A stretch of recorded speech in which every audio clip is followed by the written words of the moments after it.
রাত বাজে 11:53।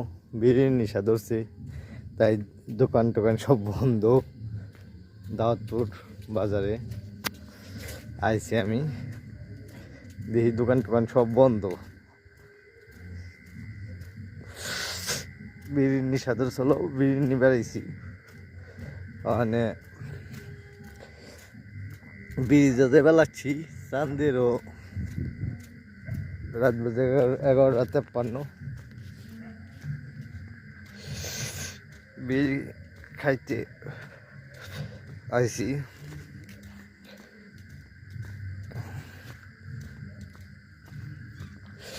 বিড়ির নেশা তো খারাপ অনেক, বুঝলাম না কিসের লেগে এত নেশা ধরে। সবাই